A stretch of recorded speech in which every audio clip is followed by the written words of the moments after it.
Okay, there we go. Perfect. Alrighty. Welcome to the Category B final between MP in the even colors and Atletico Le Pew in the odd colors, as you can see on the scoreboard. I can point at that actually. That's funny. Anyways, let's just first start by introducing the players, and then we will start talking about all the things that make this lovely game awesome. What's that?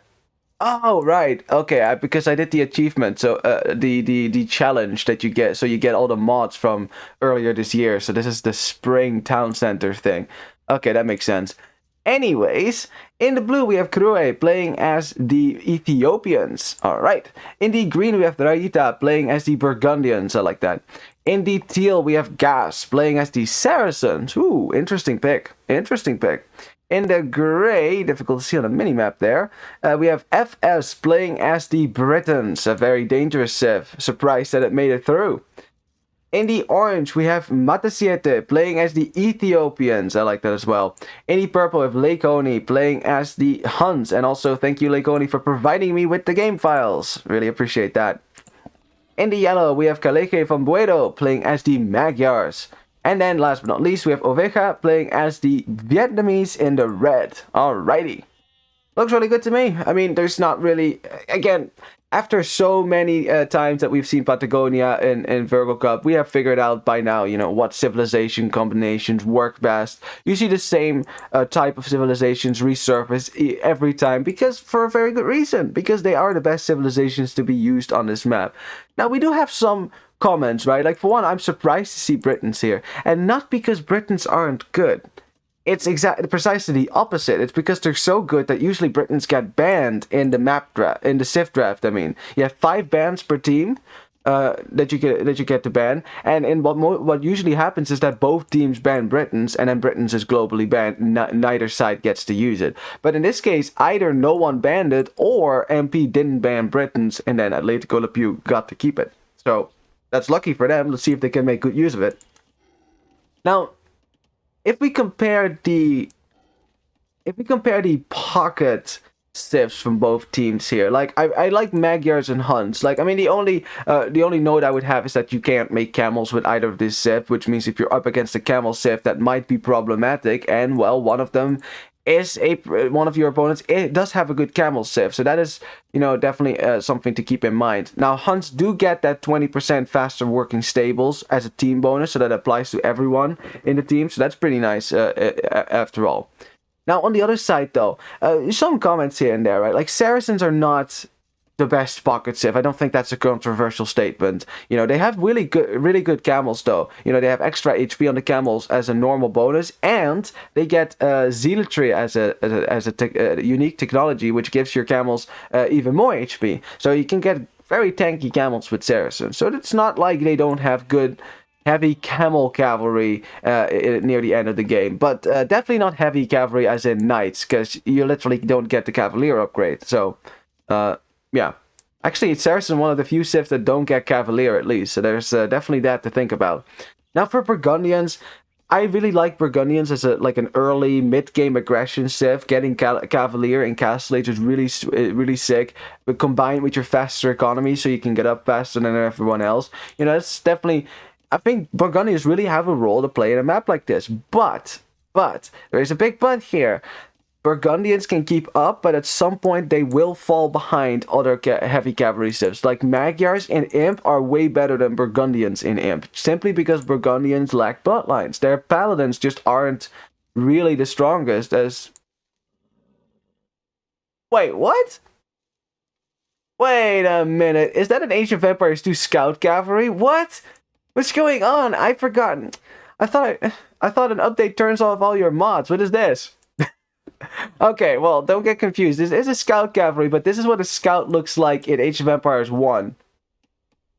That is, okay, that's kind of odd. I was already like, why does that horse look so weird? Okay, never mind. That's, I need to make sure that I have, need to keep an eye on what mods I have turned on here. This is, yeah, this looks really wonky. Everyone has the same scout cavalry now. Oh god. I wonder what else is going to be changed. It's like a mod pack, so I honestly have no idea. As Purple is just kind of harassing harassing Gray a little bit. It's kind of funny how the attack animation for the Scout Cavalry is too slow than what it normally is in Age of Empires. So like he runs away before it finishes, but he still does damage. Yeah, Gray getting a bit delayed here with, oh boy, oh boy, oh boy. Orange bringing in some militia. That is going to be a drush, actually, an Ethiopian drush here, as he is still delaying this barracks. Gray's on the way to feudal age. He's 50% on the way, but that barracks is not finished yet. And a villager goes down as well. A villager going down for Gray. This is a rocky start for Gray, to say the least.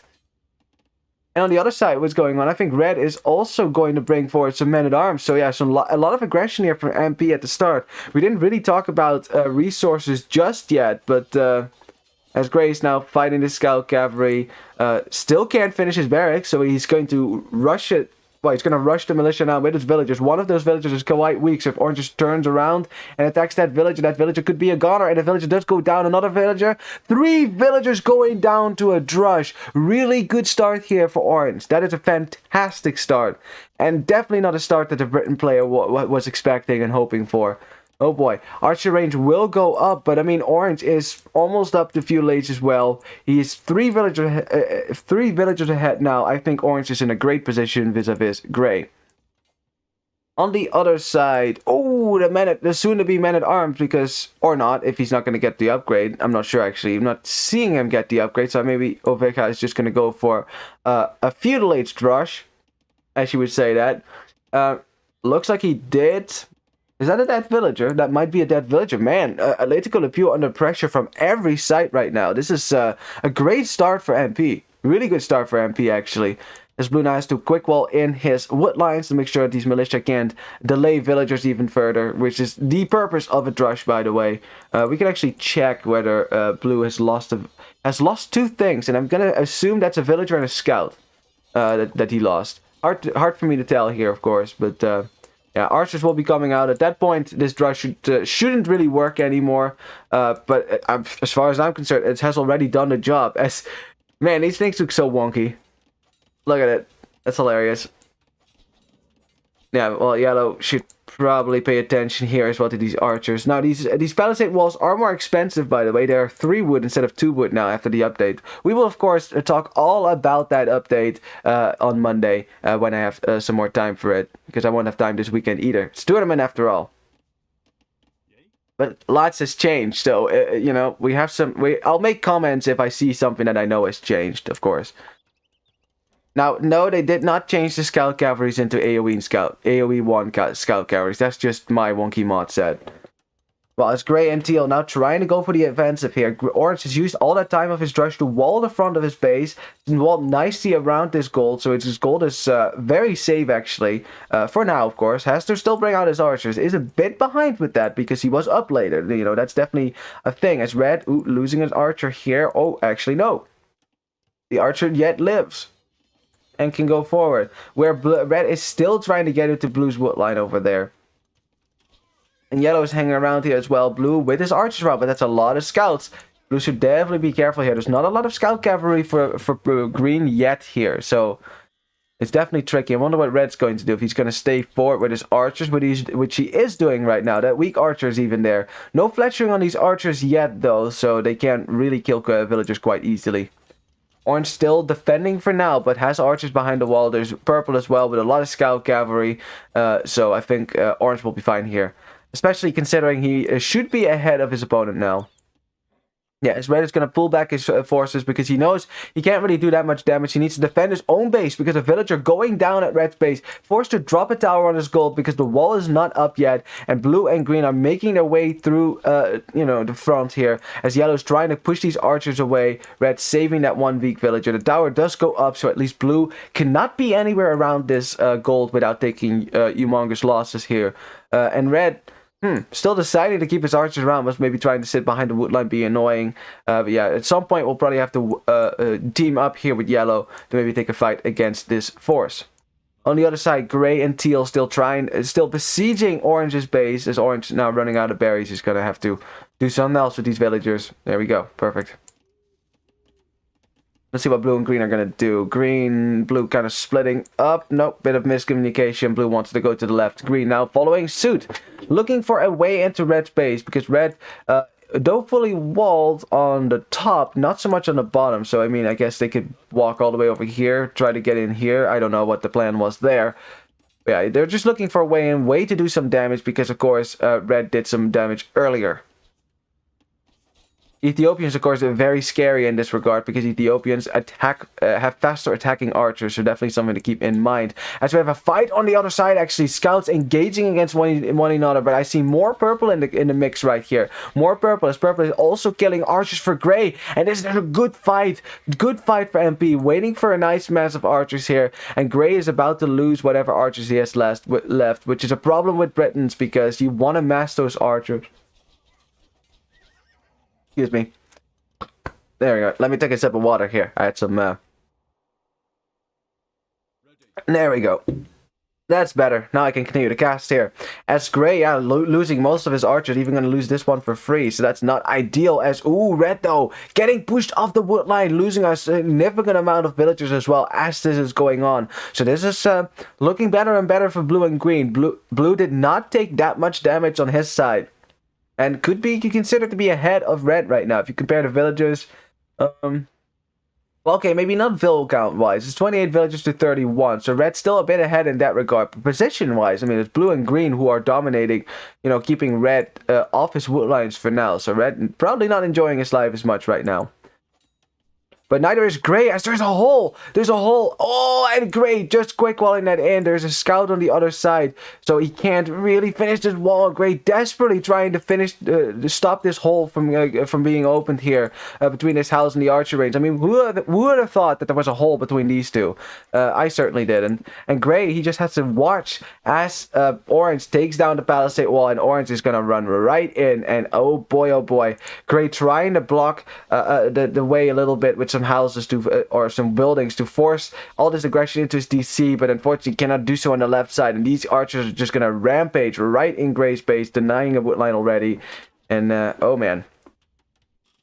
And to remember also that Teal, now he's in Castellates, but Grey is taking a lot of damage in the meantime. Like that's what I always say, going to Castellates as the pocket is always a risk, right? Because you're basically you lessen your ability to help your flank. Like for example, Yellow going to Castellates was also a risk with Blue and Green hanging around Red space, but at least it wasn't in Red space, which is a difference. Orange, on the other hand, is in Grey space and can actually snipe villagers, and more villagers going down now for FS. As he does block, you know, again, creating a second layer, you know, to his DC, so at least these archers can't run through. Orange on the way to Castellates, though. If he gets there, he gets crossbows. It would still be dangerous. As light cap now from Yellow. The scouts that he have left, upgraded to light cap, taking a fight against Feudal Age army here for Blue and Green. And yeah, with that, the forward attack on Red has, you know, stalled out as well, and they can start pushing out. Red, of course, not yet in Castellates, so it's going to take just a while before that happens. Yeah, Teal now coming in with Knights. Knights, of course, do really well against archers, especially if they have +2. These archers do only 1 damage. So yeah, did nice clear up there for Teal. Just in the nick of time, because Grey, 34 villagers, 33 villagers for Blue, so they're both kind of behind here, their opponents, which also means that their Castellates time shouldn't be too good, although Blue actually clicking up here. That's pretty good.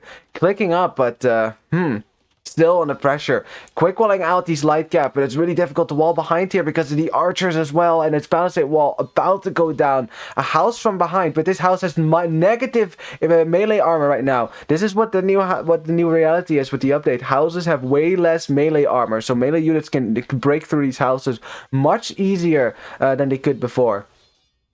Yeah, so Blue's still in a pretty E spot, man. And how you doing, Matomic? How you doing? How am I doing? Well, I'm doing great, man. I'm doing great. I've just been enjoying some time off as well. And now I'm just casting a finals. How goes the tournament? Well, this is the last game of the tournament. So it has gone pretty well. We've made it all the way here. Glad you can make it, man. Glad you can make it.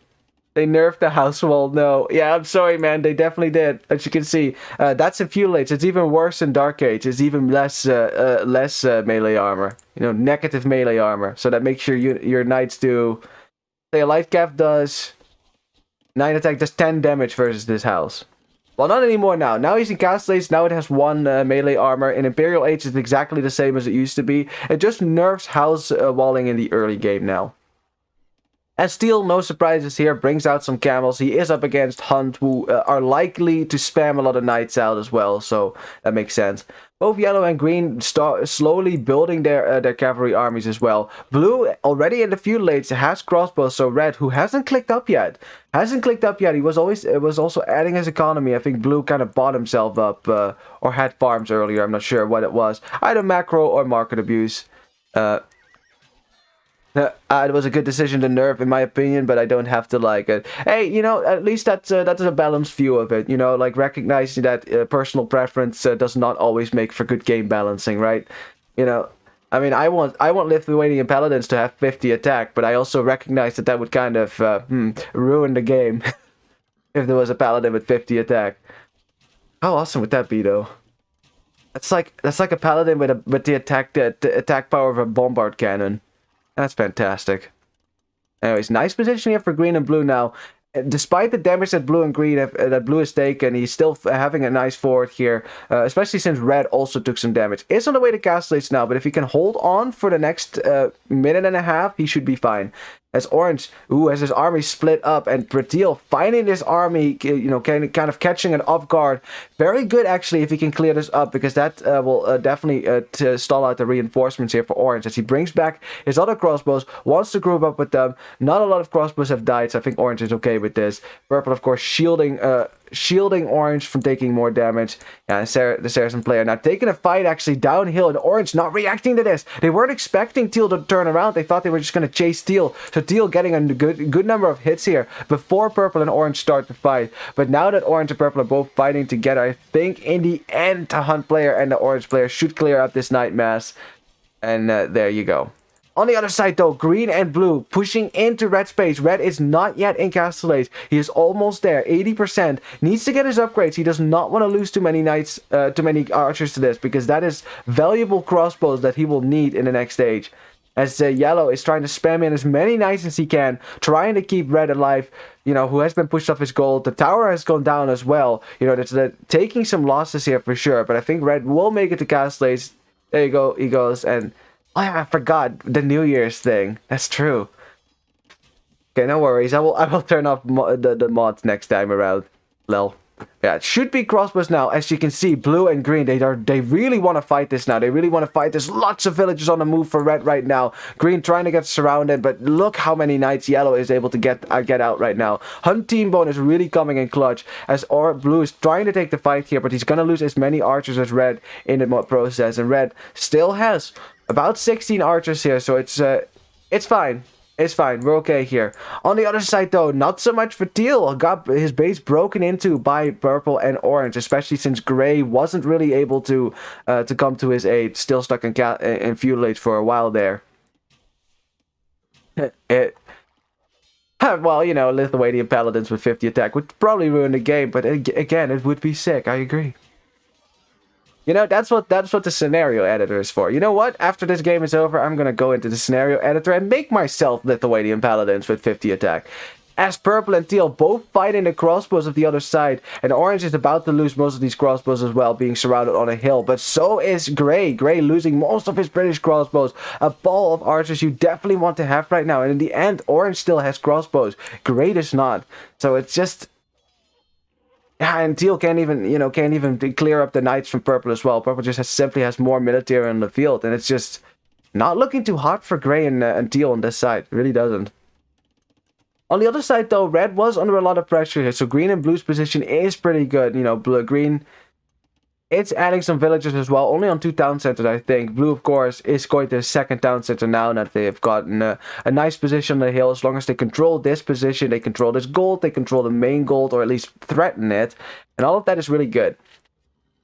And it's also interesting to me that the Purple and Orange, they decide here to split up the north flank here for Atletico Le Pew. Instead of just going back to Gray and finishing him off first, they hit the pocket player as well. And why not? Why not? Because if you hit the flank player, kill their economy, that's less bad than when you go to the pocket and kill their economy, because spamming knights requires a lot of farms, a lot of villagers on gold. You need to have a strong economy for that, as a stable goes down as well.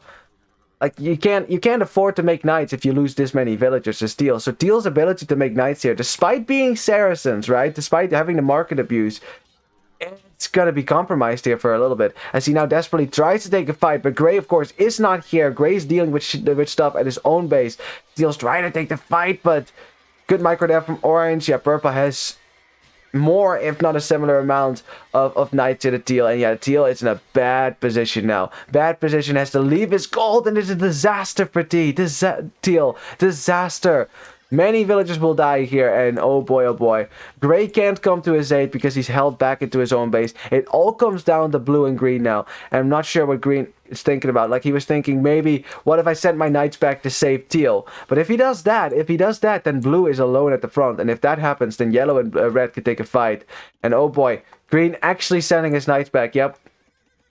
You see, this is the position. It's like, what do I do? If I don't send my knights back to rescue Teal, Teal will be absolutely dead in a second here. Like, he's already down to how many villagers?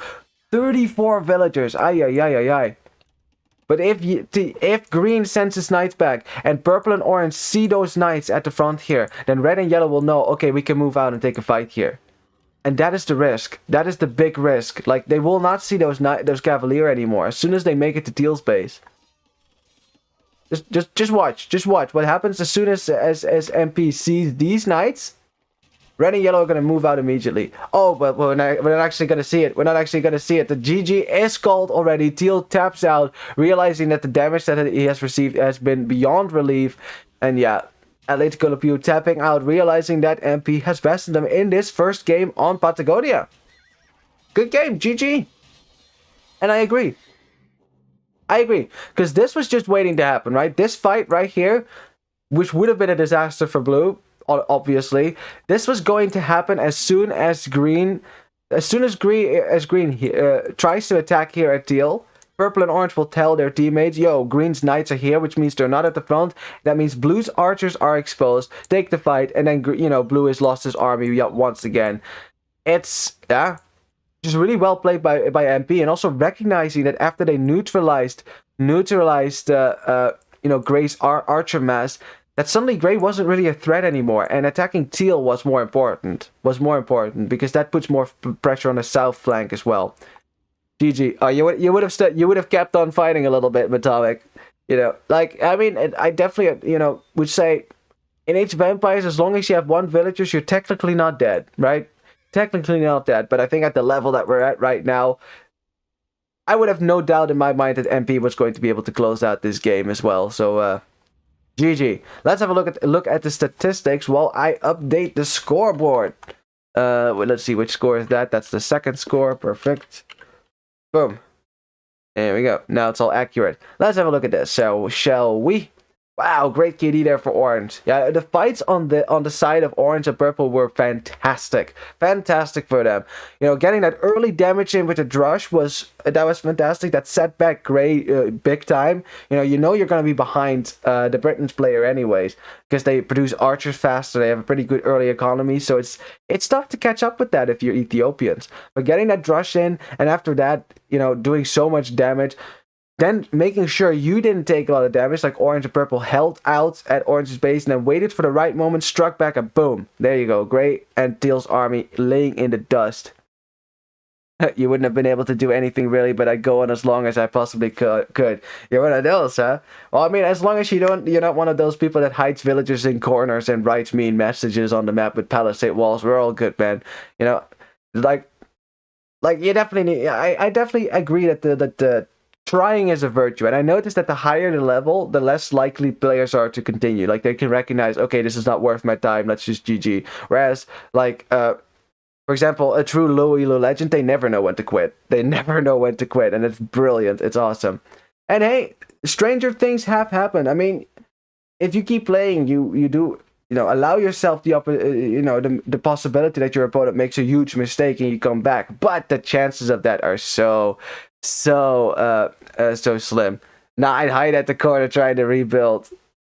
You rebuilt your town 3 times in the game once. Man, that's a commitment to staying alive. And we thought MBL was a cockroach. Yeah, well, that's definitely giving it your all. I mean, I've tried to rebuild a few times as well. Like on a nomad map, that's usually possible, you know, because how towns end up. But 3 times, that's commitment. That's commitment right there. Looking at the economy here, great food economy for the Hunt player. Yeah, just way miles ahead of his opponent because they had to spend more knights. This is what I'm saying. You know, blue and green both. I mean, green and teal both needed to make a lot of knights to support their flanks, which had taken some damage in the early game.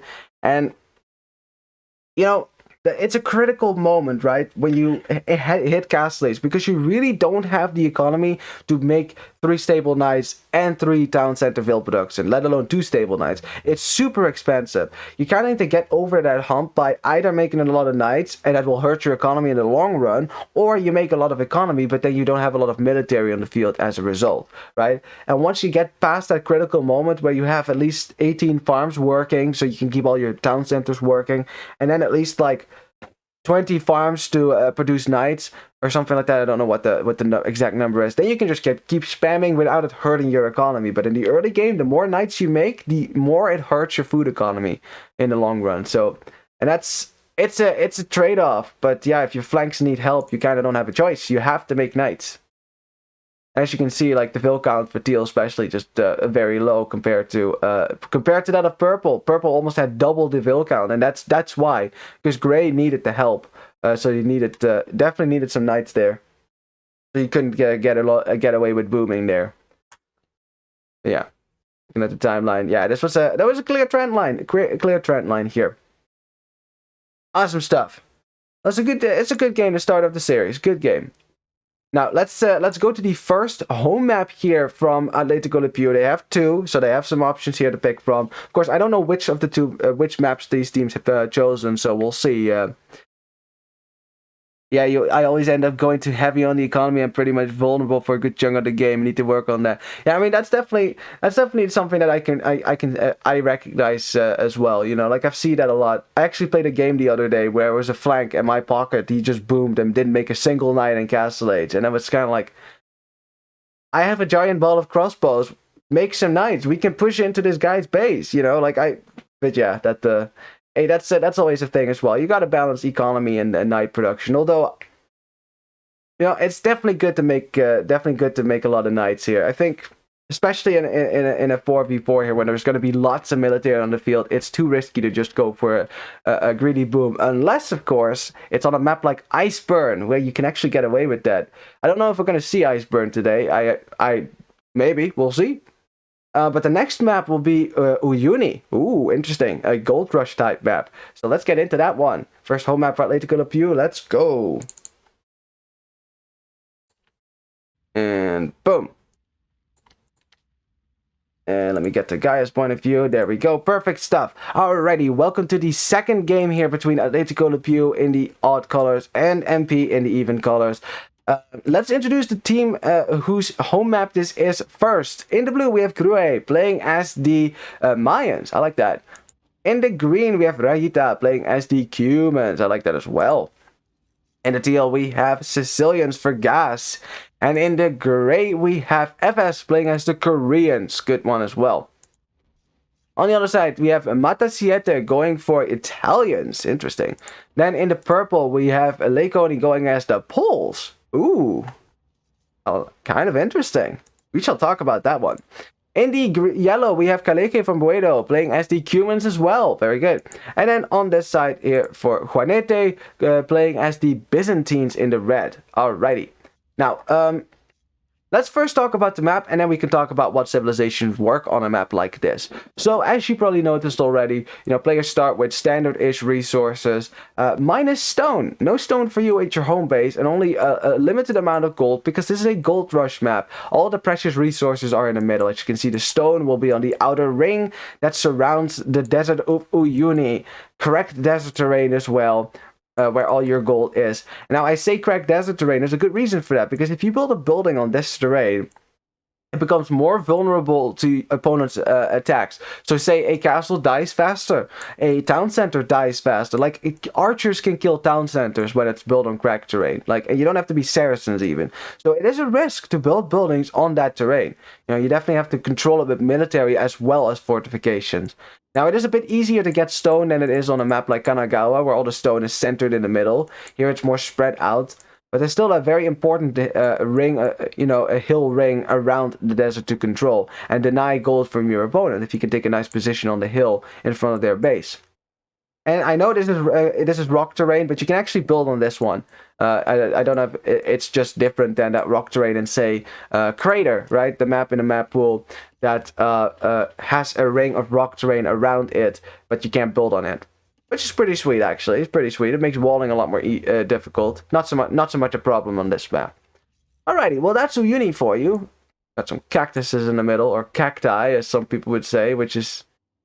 I don't think that's correct, actually. But, anyways. Let's talk a bit about civilizations, right? Like, I have no comments on Mayans. Mayans are great on a map with a lot of gold, potentially, because you can always switch into eagles if you get the chance. Having elite, I wouldn't do that early on, right? Because early eagles just really don't do the trick, if you think about it. Like, they're quite weak. But if you switch to eagles in Imperial Age, if you're ahead of your opponent, Imperial elite eagles wreck absolutely everything that your opponent flank is likely to make. Except Byzantines. They actually have some good answers to that. So that would be the exception. But in any case.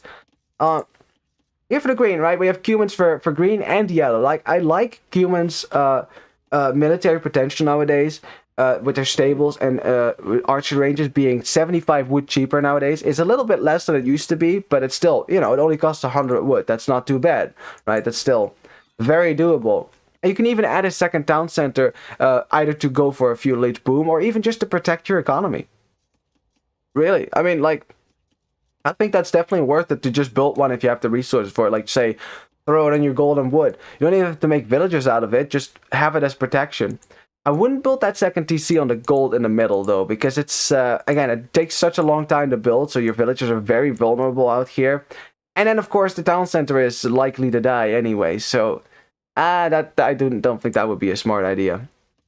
As for Sicilians, I like Sicilians nowadays. Very tanky units indeed, so we'll see what that's going to be. I should assume Halberd Cavalier with 8 pierce armor, man, which is crazy.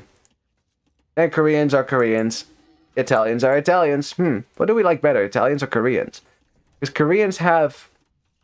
They have Archer, we have Teal trying to be annoying here against Blue's villagers, which did not have looms, so they could actually die to the scout. So nice walls here from Orange to keep himself safe, bringing back a scout just for that purpose as well.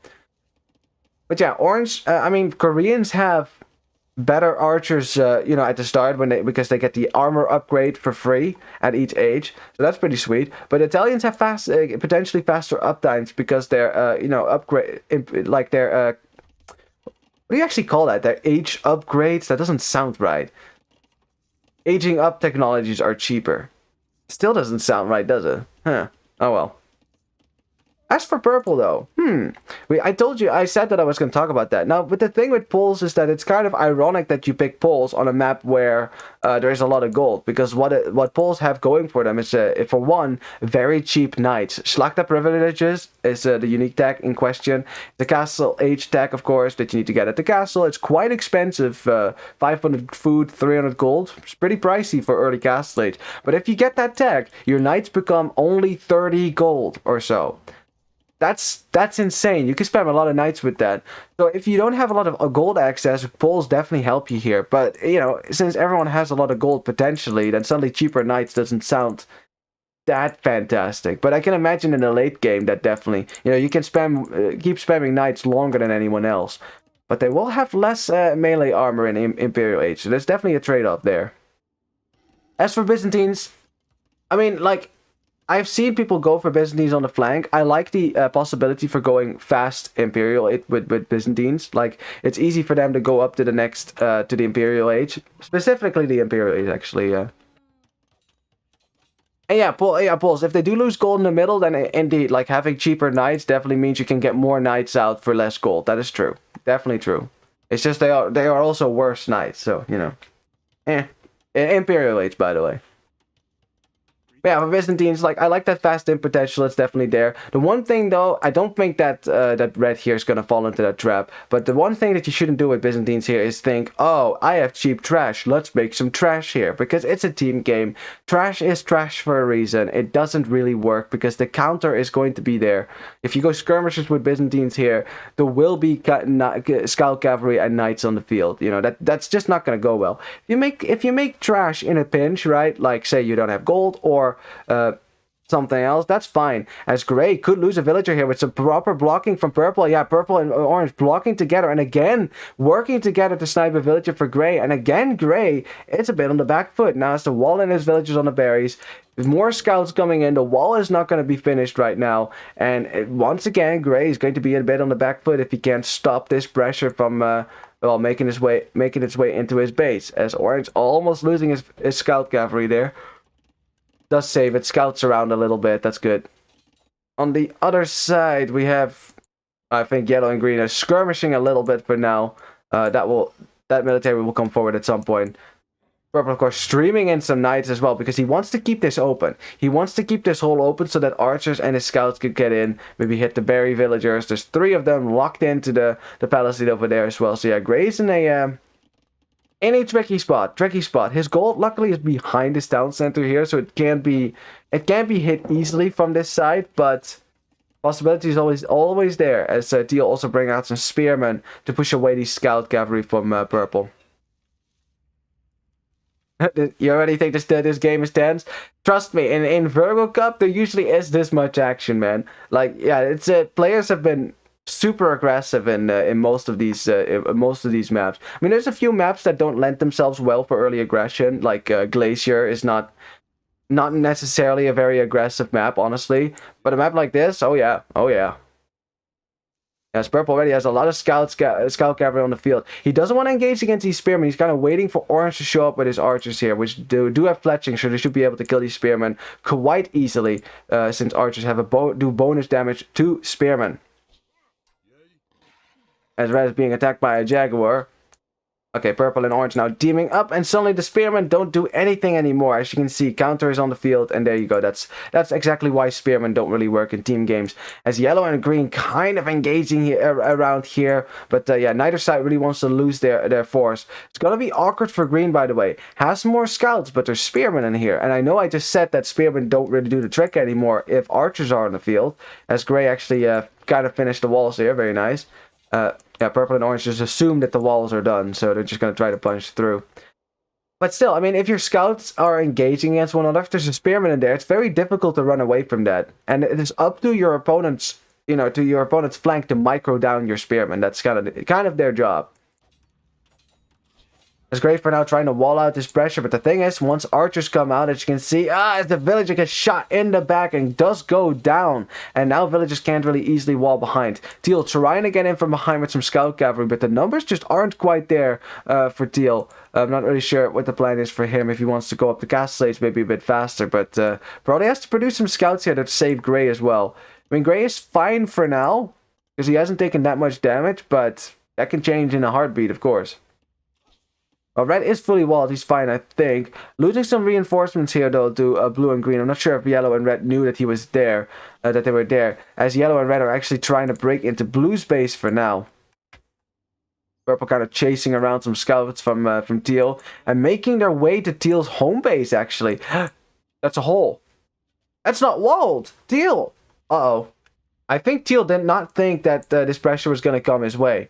Oh, that's not good. Teal's scout cavalry are out of position. Gray's not even close to help as well. So, yeah, Teal has to abandon a lot of farms here. So this is definitely going to hurt his Castle Age time. And I think Teal at this point has given up at a fast Castle Age time as well. Look at that. He's getting armor. He's getting attack upgrades. So he wants to upgrade his scouts as he loses 2 villagers here. Yeah, it's looking pretty good for Orange and Purple on that side as well. On this side, we have a very equal fight, but the spearmen for Red have kind of disappeared here. Oh, actually, there's one in there. One in there. Blue should definitely snipe that, and there you go. Blue does his job, snipes that spearman. That's good. You don't want to get put your teammates' cavalry through unnecessary risks here. as a dungeon was forced up on the wood line, and that is an expensive building as well, despite the fact that Sicilians do get extra stone. They get 100 extra stone, which is actually a pretty good good bonus. Like, you can do a lot with that stone. You can sell it, you can build a tower and still make a town center in the next stage. I like it. You can even stonewall a little bit if you wanted to. As, ooh, red. With his archer army kind of out of position. He's kind of on his own. Yellow wasn't quite there. Brings his scouts in front now. Red trying to micro up the hill. Will have the hill bonus damage here because he has the high ground. More archers come out.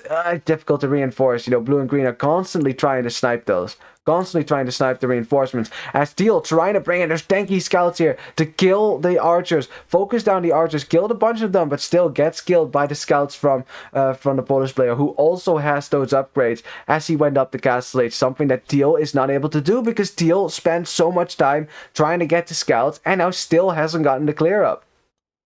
Not looking too good for Teal, actually. Look at the food count. 130. Lots of his farms are idle right now. Like, he just doesn't have the food to make scouts and go up at the same time. And, yeah, well, yellow is gonna... I mean, purple is gonna bring out some scouts in a second here. As we're still waiting, kind of waiting for who's gonna get the decisive victory on this side. Both green and yellow have clicked up the castle age, since neither has lost control of their side. So it's okay to do so, right? Like, if red had army in his base, then yellow going up to the next stage would be a risk. But since that's not the case, I think both yellow and green are justified in clicking up here. That's totally fine.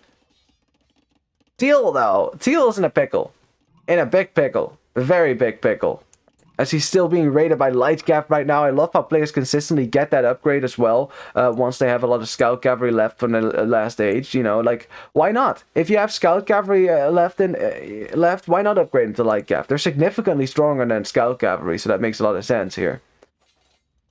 As blue kind of out of position here, not close by green here. So yeah, yellow is trying to catch these Scout Cavalry off guard. Both of these are pretty speedy as well because well, they're Cumans, they're faster.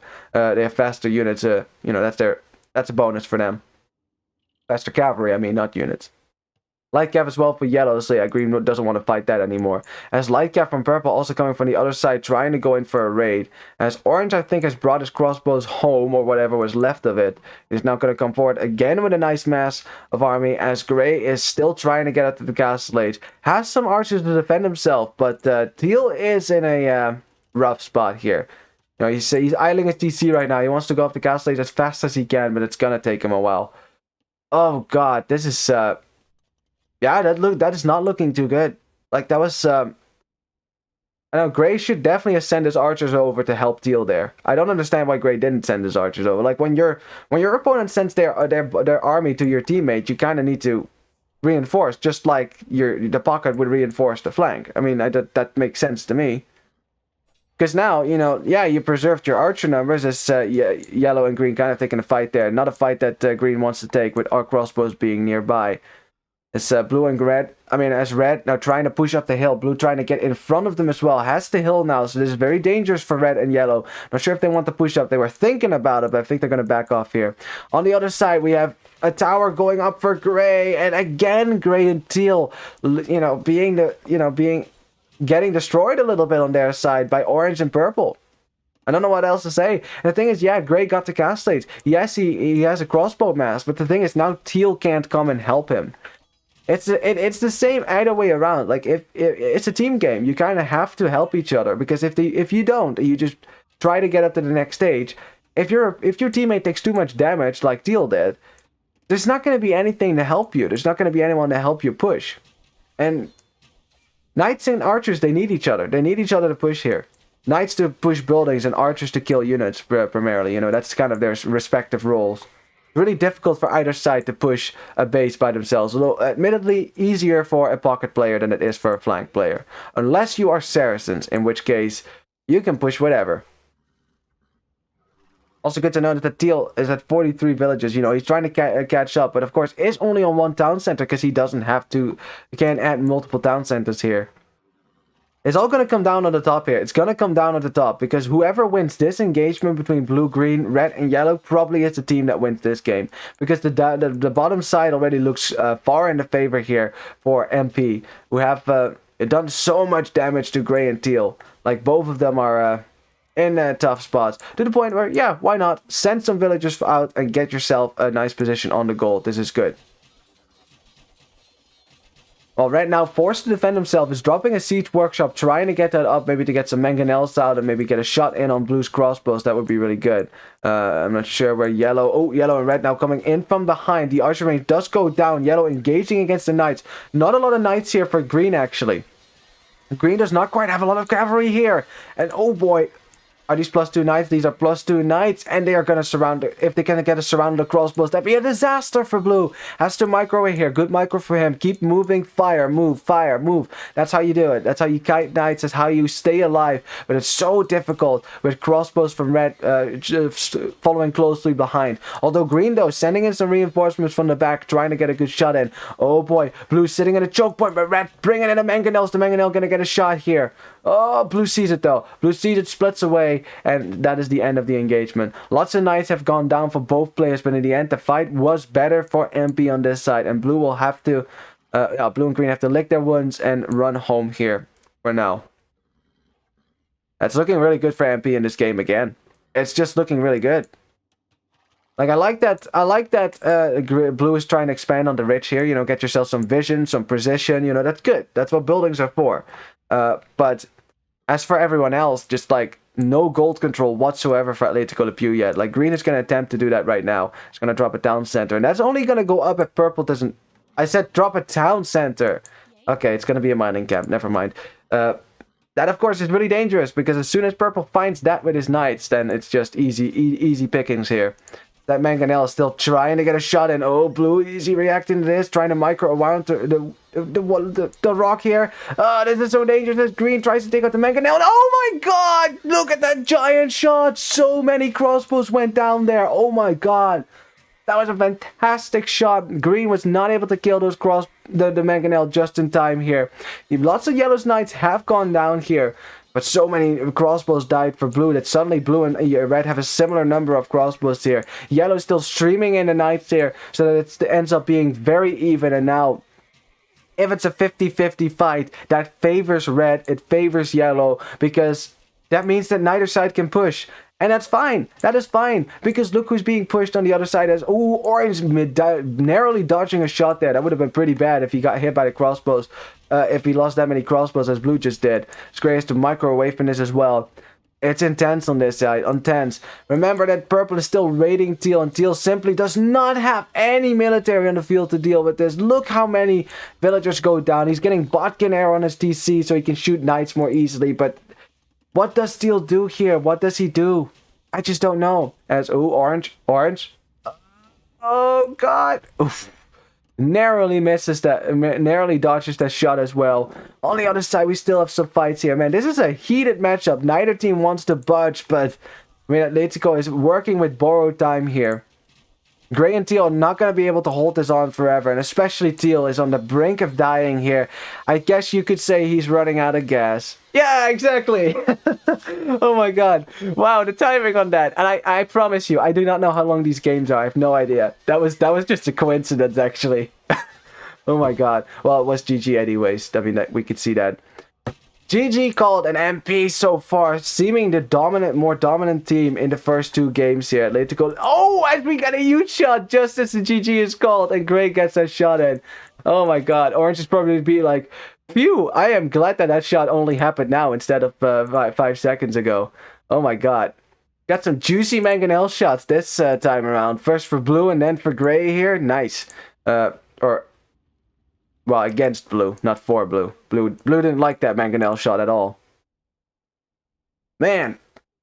Again, an instance in which orange and purple working together really well get a lead on gray and teal, and this one was even worse than last game, because at least last game teal was able to just get the castle age, spam some knights, and keep gray alive. This time around though, they just bypassed gray altogether. Gray just stuck, kept defending his base, wouldn't move out. So they went to teal. Teal wasn't walled because he wasn't expecting pressure to come in, and teal got absolutely wrecked by the aggression there. Had to make a lot of scouts with upgrades to try to deal with the aggression in his base. Gray wasn't here to help, I think. And then he ended up still losing. So these scouts and archers hung around his base for a long time. And by the time that Teal finally got up to Castle Age, that's how far behind he was. He just wasn't able to make knights and help. So Gray and Teal, they were just holding on. They were living punching bags for their team, which meant that it was up to blue and green to push. But blue and green, they were up against it. They were evenly matched against red and yellow. Basically trading 50-50 here. There were some slight glimmers where maybe blue and green could have gotten an advantage there, but the defense from red and yellow was really good. And again, red and yellow know we don't have to push. We don't have to. We just have to hold. Go for 50-50. That's fine. As long as it's equal, we are all good here. Because if we take risks and we lose our army and blue and green get a push on us, then suddenly this game can even out. But as long as we keep it equal, then blue and green are never able to kill any one of us, and orange and purple are doing the rest of the work in teal and gray space. And at that point, there's just not much that Atletico Le Pew can do, and they recognize it as well. Tapping out, and we will go to the final home map for Atletico Le Pew, a game they have to win if they want to stay in this finals. So let's have a look at the statistics. Let me update the score here. There we go, 0-2. But it's got to be tough for Atletico Le Pew now. It's going to have to be a reverse sweep. So if they want to go for that, they better start sweeping hard right now. Like, I mean proper sweeping here. Oh boy. Yeah, look at that. The KD on this side, pretty good. Now, the KD for Orange looks not as great as it actually is supposed to be. But remember, like 20 crossbows died in the last 5 seconds there. So that we're not going to count those. That doesn't count, really. Because the game was already over. Yeah, anyways. Yeah, the fights were just much better. Especially Teal, losing so many villagers and units. Green also losing a bunch of units as well, man. Like, the fights he was forced to take, not always really good. Between blue and red... I mean, the KD between blue and red was actually pretty equal, but red got more kills on green, which, I don't know, I don't know, the pocket player is taking a lot of losses. Hey, if you're a pocket, you have to expect that. Your units are there to die so that the crossbows can stay alive. I know it's a thankless job, but it's a job you have to do anyways. Yeah, good food economy there for the Polish player, closely followed by the Cuban player. Green was not that far behind this time, but yeah, look at that. Teal, again, can't get that farm count up because, well, he was raided constantly by knights. It's hard to farm when you have enemy knights roaming your farms, isn't it? I can't imagine what farming in the Middle Ages must have been like. At any point, knights can come and raid you. I think we can be quite happy with our houses with locks and, a police to keep out the marauders. A nice fill count there for red, actually. 80 villagers, man. Red was booming behind that big time as well. So he was also quite ahead of blue as well. And remember, Byzantines have an easy time going up to imp. So fast imp was always on the table for red as well. To keep, to basically kill off blue at that point. Nah, farming while being attacked by knights is fine, just fine. You that meme with the dog in a burning room. This is fine. This is fine. Well, just Age of Empires things, huh? Anyway, yeah, just, GG, was a good game. I'm impressed by the aggression from MP. Like, that is what was winning them games, by the way. Just that early aggression, never letting Atletico Le Pew really get into their element, right? Because Atletico Le Pew is a strong team as well. They made it all the way to the finals, for God's sake. And, they have had great performances as well, but... Hey, if you never let them get to their sweet spot, then, well, that explains a lot, right? It's a good game, quite quick though. Yeah, it's a quite quick game. Like not every game is 2.5 hours, like that one game. Oh my god, it was 2 hours and 43 minutes of game time. I swear to God, that was fantastic, fantastic. By the way, that particular game is being uploaded to YouTube as we speak today, I think. Where is it up already? It's Wild Picks versus Caballeros Serranos, by the way. Definitely worth the watch if you have 3 hours to spare, because it was a long set, but it was a legendary set. Just saying. All right, that's it for the shameless self-advertising. Now let's go to the third game, which will be on Pampa. Oh boy, let's go. Final home map for Atletico Le Pew. They have to win this one. Let's see what they can do on their last home map. And there we go. Perfect. Welcome to the third game on Pampa. Let's introduce the team whose home map this is. In the blue, once again, it is Krue playing as the Vietnamese. Interesting pick. Interesting. In the green, we have Raita playing as the Magyars. I love that. In the teal, we have FS now playing as the Pocket, playing as the Huns. All right. And now Gas playing as the flank, playing as the Italians. I like that as well. And especially having Huns on the team is going to help them big time. On the other side here, we have Equus D3 coming in for MP, playing Vikings. And oh boy, all the Viking fanboys are hurt right now. I'll explain in a second. In the purple, we have Satan himself joining us as Taurus on the Pocket. Ooh, interesting. We have some stuff to talk about. Fun. In the yellow, we have Cornete playing as the Spanish. Wow, all the Civ picks here are so cool. Like, you never see these Civs all picked together. That's fantastic. I love it. And then in the red, we have Oveka playing as the Japanese. Now, that is a Civ that I would expect on this map in this position. So that's great. Alrighty. Now, let's first talk about the map, and then I'll explain why I am surprised, happily so, by the Civ picks here. So, Pampa is a very diverse map. As you can see on the right side, it's kind of flat, small chunks of trees. You know, it's the lowlands with a pond that is always between red and blue. And they can have a little 1v1 on water on this. Please don't pick Vikings if you're red or blue, because you won't get fire galleys. And if you can't get fire galleys, you're probably not going to win this fight. Now, this is not essential. You don't have to win this pawn to win. But winning this pawn definitely sets you on your way to winning, because your castle age time, your imperial age time is going to be much better than it is for your opponent, in theory. And how are you doing, Nico? Good to see you, man. Good to see you.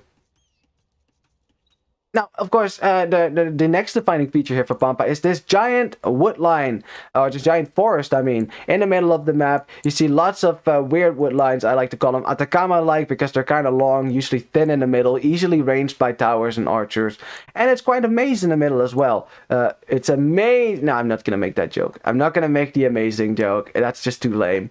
Too many dead jokes in one day can really spoil the appetite, can it? I love dead jokes, though. Anyways, but yeah, sometimes these wood lines spawn in like a really long fashion. Like, I've had a wood line that ran from one side all the way to the other side without a break. So basically, it was basically a mini version of Michi at that point. Well, I mean, not really, because you can still go around the sides. But you couldn't go through the forest, which is, definitely limits your maneuverability. There's some extra golds in there as well. And then on the left side, we have the titular pampas, as you can see. It's very hilly, small bushes here again, some extra stones here and there. Now, because it is very hilly here, because, well, it's the pampas, there is one civ in particular that I have theorized, right? I have said that should be good in theory. But if you've been following this channel, you definitely know that the Tatars, and this is the civ in question, the Tatars are cursed. They are absolutely cursed. Now, what I'm thinking about here, of course, is cavalry archers, right? It's cavalry archers. Because of the extra hill bonus that you do with the Tatars, you can easily maneuver between the hills, get good positions, and the fights that you take here should be great. As I have one person laughing at my dad joke. Yay!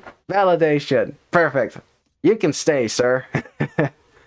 But yeah, in theory, Tatars should be good, but in practice, they have been cursed. There's only been one game in which the Tatar player made a positive difference on the game. Like, where they actually got to a ball of cavalry archers and helped defeating the opponent, right? Instead of just kind of dying and hoping that the team carries. Because that happened a few times too, but in most cases, the Tatar player just kind of dies. I don't know why. I think the Tatars probably just have a bit of a rocky early start, so that's... definitely something to think about. But hey, I'm always welcoming the possibility of the Tatar curse being broken on Pampa, because it's just yeah, man, it's been too many games. Now, perhaps the Tatars in the pocket position will maybe help a little bit. Now, the Tatars don't really have the greatest heavy cavalry, so late game it's going to be tricky a little bit. But perhaps, perhaps we might see cavalry archers after all. Now, as to Vikings, I already mentioned that the Viking fanboys will be hurt right now after the new update. That is because Vikings have lost some ring. They took the pressures. Yes, they did. And, I mean, it kind of sucks on the one hand because Vikings I know they're supposed to be an infantry naval civ, but they were just, you know, just wasn't their practical identity. I understand though that it is part of the devs' larger push to make infantry a thing on Age of Empires again, and in that case, infantry civs kind of need to be played as infantry civs, and Vikings were supposed to be an infantry civ, you know, like. Historically, that's what Vikings did best, infantry. They weren't like fantastic archers or anything like that. I mean, definitely not fantastic cavalrymen. That's definitely historical, but yeah. So we'll see. I mean, Berserk has been buffed, infantry has been buffed overall. So we'll see if we might get some more infantry. Although, don't count on it in a team game. I don't think so. As you now have some, well, we have something in this barracks that might be a drush that has not been sent out by Gray just yet, as he's clicked up. Might be a man-at-arm, actually man-at-arm rush, I mean. Yeah, those should be men-at-arms. For the Italian player. Only 2, though, so, maybe he made 2 and then wasn't sure about making a 3rd one. I mean, he is on gold, so it might be men-at-arms after all, but we'll see, we'll see. Ooh, interesting development on this side as well. Now, why I said Vietnamese was interesting is because, yes, they are a great flank civ. This is true. As... Hello! Dude! Like... But, you're... Okay, never mind. Blue didn't see it. But yeah, right? But they are not a great water civ. Definitely not compared to Japanese. Japanese, it's very easy to get your dock up. Your fishing ships work faster. Your uptime should be better as well as a result of that. And your fishing ships are virtually indestructible. 120 HP, 6 pierce armor. They don't die fast. So it's easy to stay on water like that and still boom behind that. So Japanese definitely a good set for water play. Now, this is the thing, right? Red here has water for free. Blue is not going to water. He's not going to water. Instead, he's going to try to go for some land aggression. Now, if you can get an early lead on your opponent who has invested a lot of wood on water, as Gray actually surprising Orange, I'm not sure if Orange was aware that these men-at-arms were on their way, but if he wasn't aware now, he will... If he wasn't aware then, he is now. And yeah, that archery range is denied for now. I'm pretty sure Orange will probably abandon that, give up on that archery range, maybe.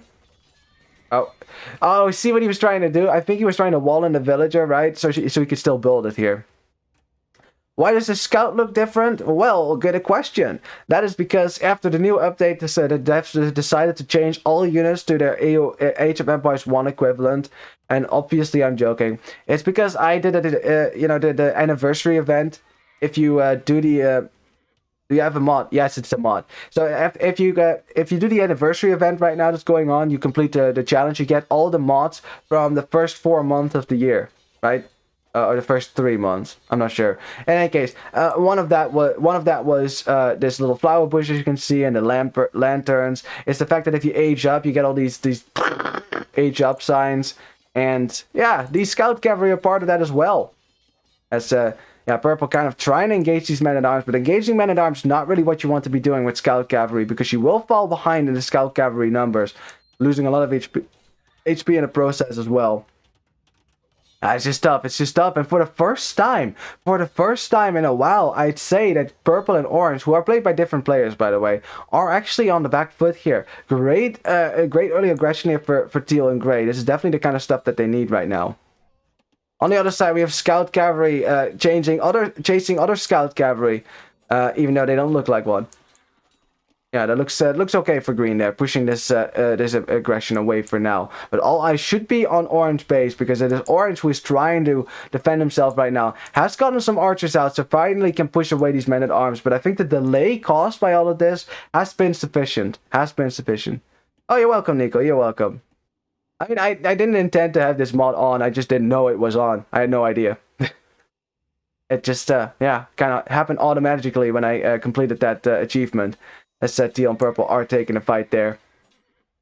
Kind of funny because the attack animation for scouts are slower, I think, than scout cavalry. So sometimes they don't actually complete their attack and you still see damage being done. So that's kind of funny. Man-at-arms finally dead, so Orange can finally breathe a sigh of relief, but not so much, because the archers for Grey will, of course, be on their way, and that rhymes, I know. As Blue and Green moving their way forward here, but Red, as yeah, it's not neglected land. This is good. This is good, because yes, you invest in docks, but you can't just neglect land. You have to invest on land as well, because that is where your opponent are most likely going to be aggressors. Now, honestly, I did never agree. Oh, yellow out of position here. Red kind of on his own now, trying to micro against these scouts. I'm not sure. It was a pause here as well at a critical moment as well. As red now losing a lot of archers. Ooh, this is not good. As yellow trying to do the same thing to blue, but green is done murdering red's archers and now can take a fight against yellow. And just again, for the first time also, that green and blue have a clear advantage here over red and yellow. This game is looking much better for Atletico Le Pew. If you compare it to the first two games, like, it's a world of difference here. Like, the aggression is now going towards MP's bases instead of the other way around. As Steel and Gray still trying to micro their way up this hill. It's a difficult hill to micro up. As Purple is pushed away from the archers from Orange, and Orange taking some damage on his archers as well by these scouts from Teal. Hun scouts, man, there's always a lot of them because they are produced faster. As Gray now has pushed up this hill, snipes an archer, and this is looking pretty good for them on this side as well. Damage done, looking good as lots of villagers on the berries get sniped here by Red. Red, whose walls were not finished, because it's a lot to wall on a map like this. As I don't know what they're talking about. It was a pause, whatever.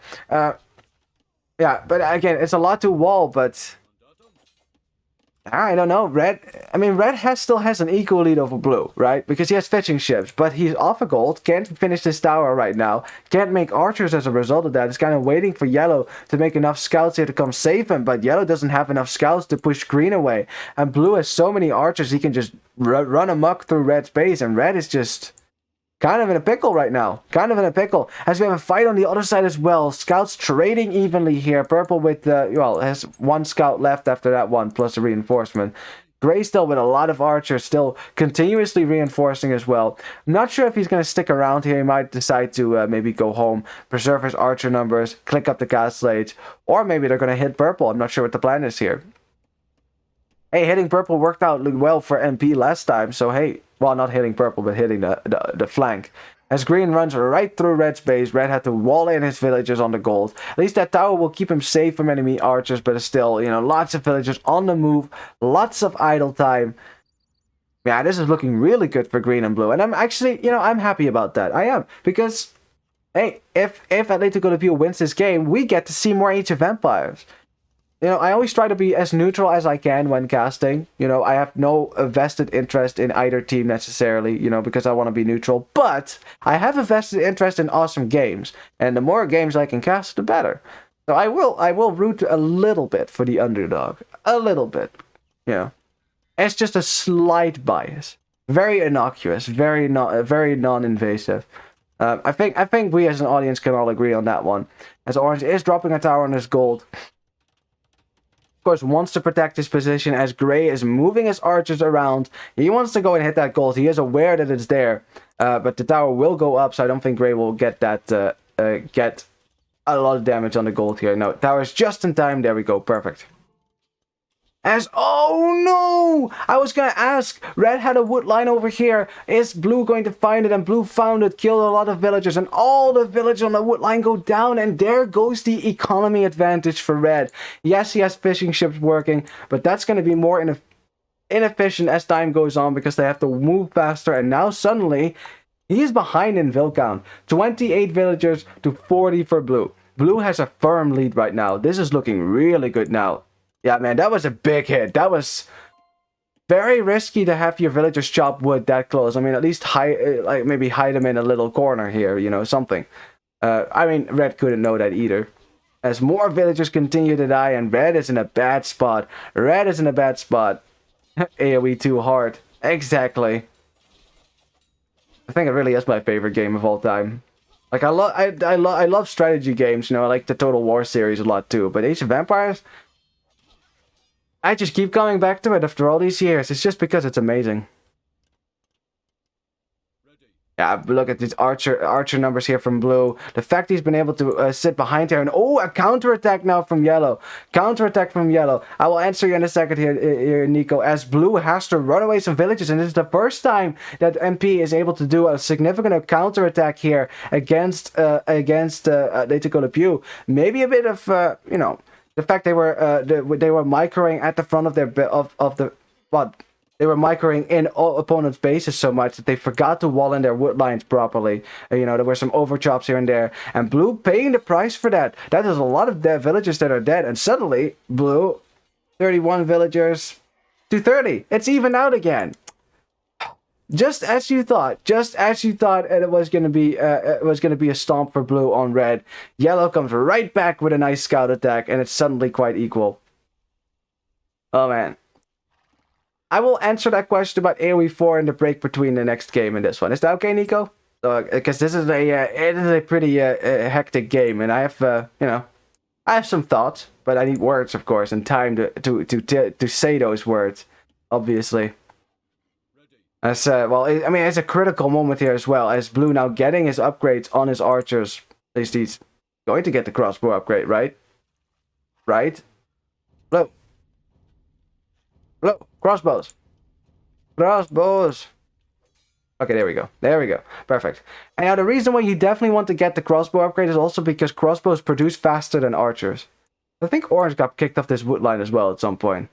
Lots of stuff that we miss because there's so much going on. Where's Gray right now? Ooh, Gray taking a fight with Teal in the back of Purple's base. Purple trying to get some knights out to defend himself. Has more knights, you know. He's trying to envelop this army from Teal so he can take out Gray's archers. And he should try, by the way, because Gray's trying to get on the way to Castles. And he knows that as well, so he's trying to run away here or not. Oh, well, Teal let these knights right back to Gray. Okay, Teal, you push this away, and then Gray runs away. Awesome stuff. Yeah, of course, these archers do not do a whole lot of damage here against these knights from Purple. +2 on these, so they take only 1 damage from the archers. So yeah, these archers for Gray most likely going to die before they ever become crossbows. They will never hold a crossbow in their hands. They will never just go like, pew! It's so neat, by the way, firing crossbows. Ooh! Oh yeah!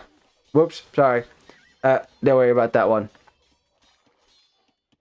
And yeah, Gray's gonna lose these archers before they get upgraded, which is it's a good sign. That's a good sign for Purple and Orange. You know, they need that kind of stuff to keep themselves alive on that side because they are still behind. Like Atletico Le Pew, after all is said and done, you can tell by the score, has a firm score lead over MP. As Red tried to go back to the wood line, and his villagers get slaughtered again. You know, walled it in, but there's no villagers here really. And Red kind of has some wood issues. He really does. Like, look where he's taking wood right now. This is what he's reduced to. He has to take wood over here. He has encapsulates, though, and that's a large part due to the fish, you know? The fact that he had fish. Imagine if Blue, at that point, had added a dock and just started destroying the fishing ships. That would have been such a masterful move. Just adding a dock, a few fire galleys, and just kill those fishing ships. No way that Red would have been able to handle and making a lot of crossbows and the fishing ships while losing like 20 villagers.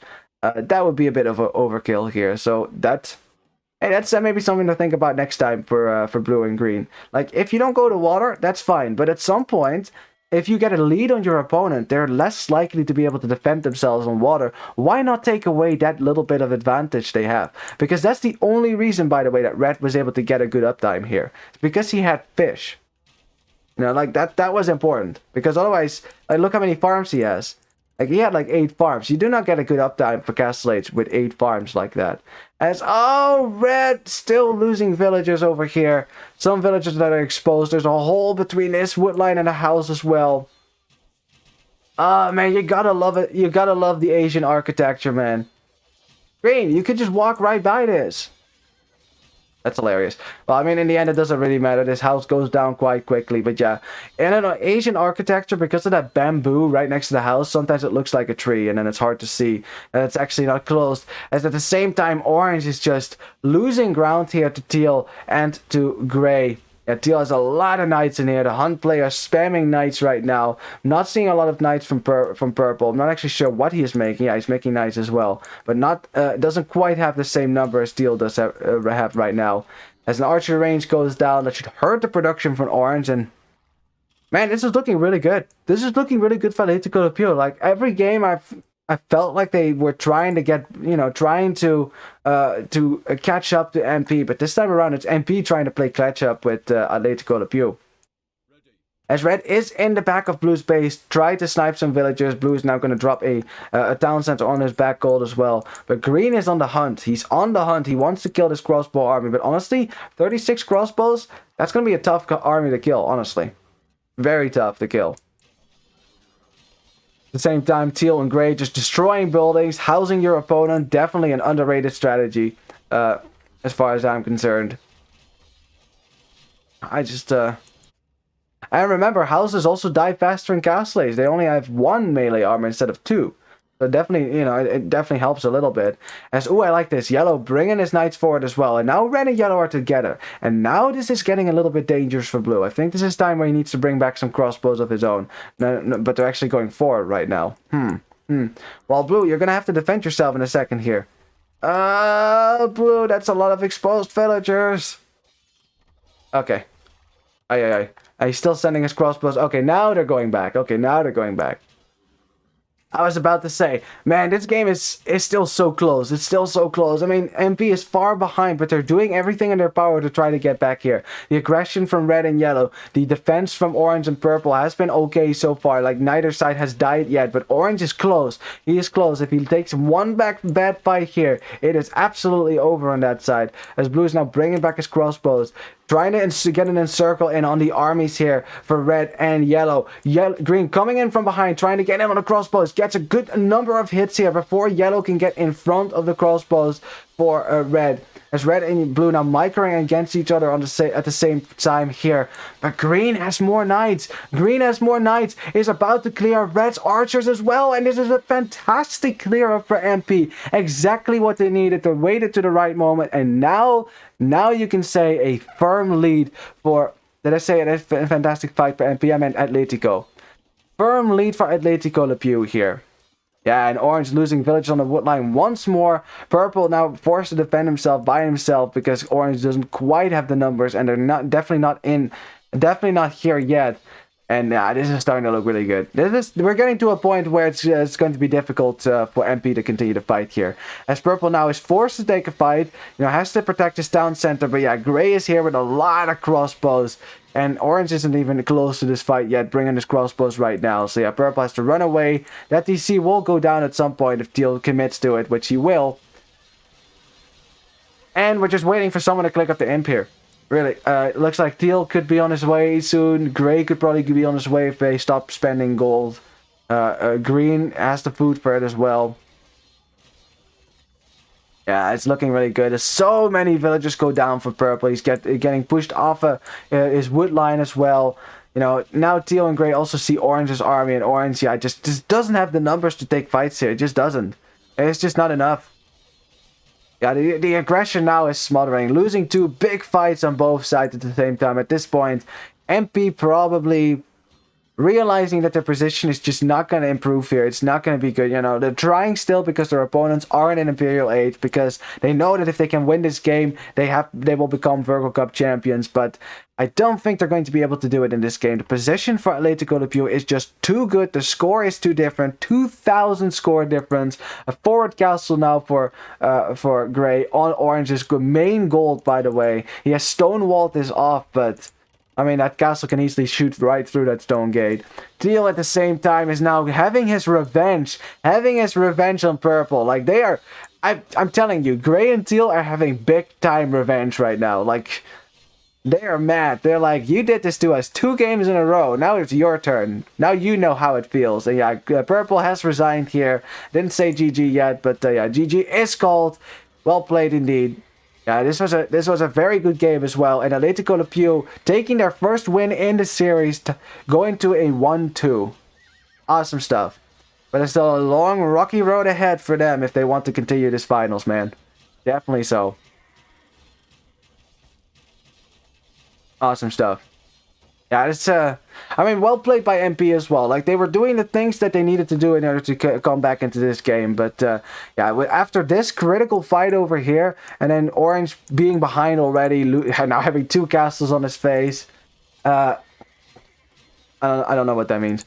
Something about Mata Siete. Are they saying that they lost because they didn't have Mata Siete playing?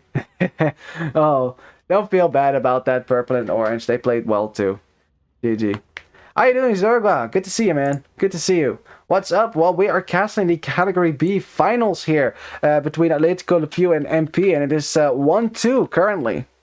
So Atletico Le Pew hanging on by a thread here. They still have to win the next 2 games if they want to become champions because MP is looking strong. And we are now going to the first home map for MP as well. So that will give them a slight edge. Playing on your home field, very good. Yeah, great KD for blue and green this time around. Like the fights they were taking, decisive on their side. That's the kind of fight you want to have. Not 50-50 fights where neither side have much army left. Clear ups. That's what it's all about. If you can get a clear up on your opponent, you wait for a nice moment to strike, and then boom, you hit them and kill everything. It snowballs so hard after that. That's what you want. Especially if you can clear up your opponent's archers, that is a critical thing to do. Kitty for teal and gray, also good. Yeah, all the fights that were being taken in the end ended up being worse for MP. They were behind, they were trying to come back, but, and they were definitely, they were not falling too far behind here. Like, if you compare the food counts, it's not too far behind as well. There were some disagreements and Smurf accusations. Yeah, I do know that these teams are very big rivals at this point, so I can understand that this is probably a very heated final. Very heated. Lots on the line here. A lot is at stake, so... Oh boy. Oh, the drama. It's good for us. Let's see. Great, nice gold collected there for teal. Yeah, his economy must have been great now. I bet FS probably happy to be able to boom for a change without having a lot of knights in his base. Yeah, 114 villages. Look at that. That's fantastic. Great boom for him. Something that the opponents probably weren't able to do. I don't know, the Tars in Spanish, I was excited over it because of the meme potential. Like, there's a lot of fun things you could do with them, but they are not the strongest pocket civs. And, it wouldn't surprise me if MP was thinking, hey, we have better civs, pocket civs in our roster, but we want to use them on our home maps. If we might lose this next one, let's not waste strong civs. Instead, we will save some of our stronger civs and use them in the next game where we'll have an advantage. That is something that I would make sense to me. To pick those 2 civs in particular on this map, because they will know that Spanish and Tatar is not the best pocket civs in the world, obviously. The Spanish have good cavalry. They're just generic, fully upgraded. Tatars don't quite have all the upgrades, but Kashyyyks, I guess. Right? Yeah, GG. That was clear at the end, for sure. So those fights, look, all those fights happening at the same time as well. That's funny how that goes sometimes. Alrighty. Ooh. Well. You know what? If it's okay, I'm going to cast this next game here, and then however many games remain, I'm going to finish the finals. And then after the finals, we'll have a little chat about Age of Empires 4. I'm good with that. If that's okay with you, to not break up the flow of the cast too much as well, because I am excited for the next game, which might again be the final game. It depends on who wins this. Can Atletico Le Pew tie this up and maybe save their tournament life, or is MP going to be too strong for Atletico Le Pew in this final? We will see now on the first home map here for MP, which will be Kanagawa. Oh boy. Wow, how many of these finals have been decided by Kanagawa games? It's probably more than the fingers on one hand. So let's go. I'm excited for this one. Boom, perfect stuff. Oof. Well, welcome to the 4th game between MP and Atletico Le Pew. Atletico Le Pew won that last game, so they have a shot still to stay in this finals, but it's gonna be a challenge up against a very strong team that is MP, especially now that MP gets to play on their first home map. So let's introduce them first. In the red, we have Ovega playing as the Portuguese. I like that. In the yellow, we have Kaleke from Boedo playing as the Berbers. In the purple, we have Leikoni playing as the Lithuanians. Perfect stuff. And then in the orange, we have Matasiete playing as the Saracens. I love that as well. On the other side, we have Krue playing as the Vikings in the blue. In the green, we have Raita playing as the Slavs. Wait, what? Are we still high in spec, high delay? Okay, they're just talking about lobby settings. Well, whether it can be spectated or not, we can still see it, so that's none of our concern right now. In the teal, we have FS playing as the Malians, and in the gray, we have Gas playing as the Japanese. Awesome stuff. Now let's have a looky look at the map, shall we? Although Kanagawa being the most popular map of Virgo Cup by far, I think, at least when we talk about pick rates, at least from the games I casted, I think pretty much nearly every team has at least played or picked Kanagawa at least once or twice or even more. Kanagawa, of course, is a very recognizable map. It's very simple, you know exactly what's going on this map, but that doesn't mean that you can't go for complicated strategy. It's all about the gold in the middle, and there's two middles, as you can see, with golden pits lying between the pockets, the flanks of opposing teams. Perfect stuff. Now, of course, since you are going to run out of the gold at your main base, it being only 8 tiles, that was weird. It only being 8 tiles, it's that's gonna run out quite quickly. You have to go out to the gold in the middle at some point, gain control of that, so you can continue fighting in the late game. And sometimes the battle over the gold can get quite heated. So I expect no less from these two teams. Excuse me. There's a sip of water there. Now, you might ask, hey, but wait a minute, I'm distinctly missing a gray shade on the minimap, and I'm not seeing anything gray around the town centers as well. Where be the stone? Well, that's a good question. The stone, in fact, is all in the middle of the map, so you have no stone at your home base. If you want to get a castle up anywhere, either in the middle or at your own base to protect, if you want a stone wall, more town centers, whatever you want to use the stone for, it is in the middle. You have to take a risk and bring your villagers all the way out here, all the way from to the middle to mine the stone there. And it can get quite bloody as well over here. And what often happens is that teams try to control this stone with castles. That's how important this position is. Now, of course, there's also always 7 relics here as well, which the Lithuanian player will definitely know about. Lithuanians, of course, get more attack on their knights and lightest, by the way, for every relic that they garrison, for a maximum of 4. And, having knights with 10 plus 6 attack in Castle Age, it's not bad. It's not bad. It's actually OP, one might say. Now, the problem always is, where are those darn relics? How can I get them all? That's not going to be as much as a problem here, because everyone knows the relics are right there. But when I say that, everyone knows. So green and teal will know that as well, and it is their job to make sure that that purple can't easily get to the relics. Of course, it's their responsibility to make sure that they don't lose control of the stone here. Although it's a lot to think about when you're playing this map. So now that we know a little bit more about this map, let's talk about what works. As Gray trying to go out to his boar, but again, yeah, red and yellow. MP have been very coordinated with their scouts, always bringing their scouts together, forward together, and now denying this boar for now as well. That's gonna definitely hurt Gray's uptime a little bit if he can't get to that boar, that scrumptious boar meat. He is on deer though, so it might ibex. I mean, it might even out in the end. So we'll see. He's just going to ignore it for now as he's building a barracks on his gold. That's an interesting spot for a barracks, honestly. Because you still want to mine that. Anyways, we should talk a little bit about civilizations in the meantime before people go up to a feudal age. As Blue's making a drush right now, so we'll keep an eye on that. We'll keep an eye. We'll just start talking about Blue. So Blue is Vikings. Very dangerous civ on this map. If they can get by themselves some time, the longer they are alive, the better their economy gets.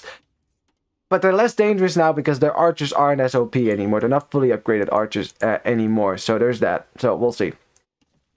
Of course, green, Slavic is Slavs. Slavs can spam knights as he is not building a lumber camp right now. Okay, he's going to build it now. Perfect. Can spam knights, but have an awkward transition in the Imperial Age if you're not going to go for boyars. Because Cavalier, it's just not going to cut it against Paladin. Especially not Lithuanian Paladin.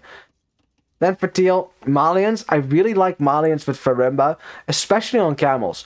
Having Farimba camels actually pretty OP, especially against even Sicilians, which have more attack I mean, more armor on their Cavalier and take less bonus damage from camels. Feremba camels actually do the trick against Sicilians. So now that's not a factor here because there is no Sicilians. It's actually Berbers on the other side. So, hey, Berbers I love on a gold rush type map because there's more gold, so more spam.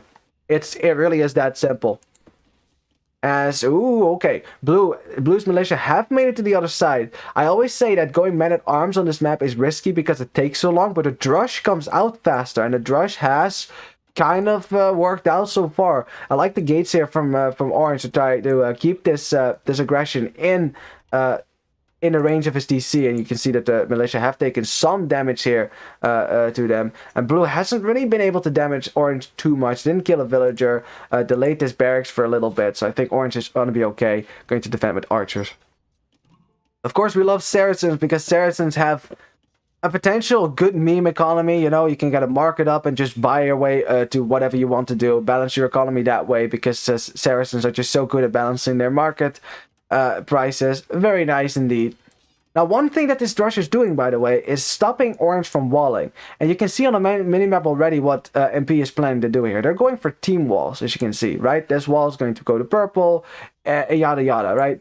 And of course, it depends on red as well to wall this, as we now have some men-at-arms coming forward for gray. So yeah, if the first two games it was MP coming forward with men-at-arm aggression, this time around it's Atletico Le Pew. Nice blocking there from Gray. Oh, one more block. One more hit is gonna get it. Oh, wow. He needed one more block to get the Vil, and now he didn't get it. Ay, ay, ay, ay, ay.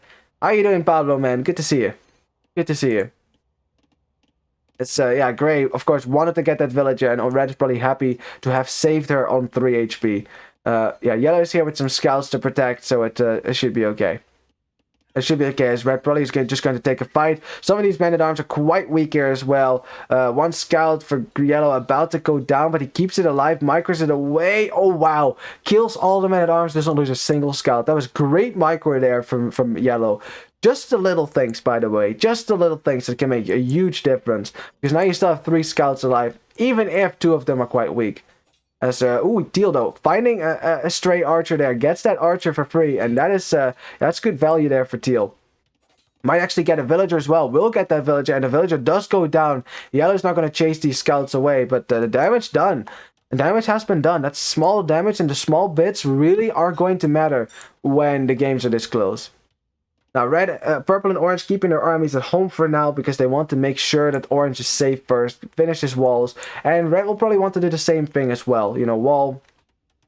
Now, Red has a slight problem here. If you look at the gold spots for Red, they're both on the front. They're more easily denied than golds in the back, so, oh man. What happened to Blue, that score? Good question. Good question. I'm going to assume that it's because he isn't making a lot of archers right now. Didn't get a lot of kills. He went Drush. He went for a Drush, so he's probably a little bit behind as well. Fetal in the house. Lel.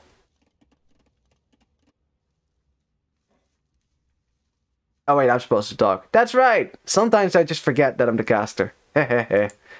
As Purple and Orange streaming forward some military, you know, probably feeling confident in doing so since the walls are up and they're going to be safe enough. Of course, you need to make sure that those walls do stay up because if they break anywhere, team walls do not protect you at all if that happens.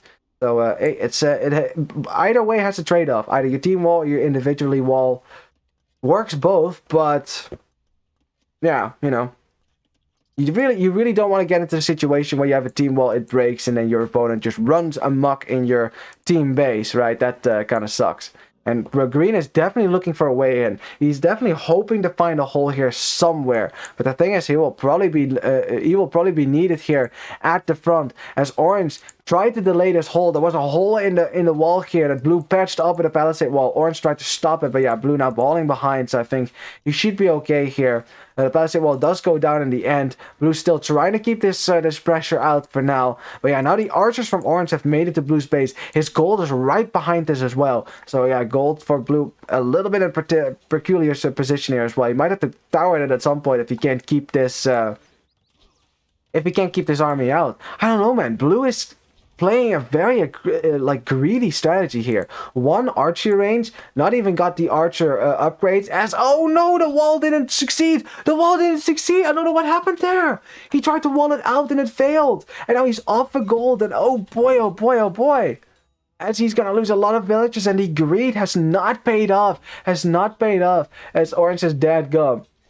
As, I don't know what happens here. As the green is sending in a lot of scouts, by the way. This is what Slavs do best, of course. Streaming in the scout numbers. As purple is trying to snipe as many of these archers as he can. While at the same time trying to stop green from taking the fight. And green saving blue big time here.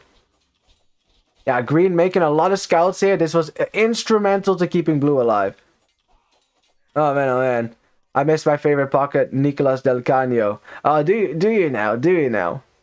Well, wait, well, I have uploaded a lot of videos on YouTube. I'm sure you can find them there.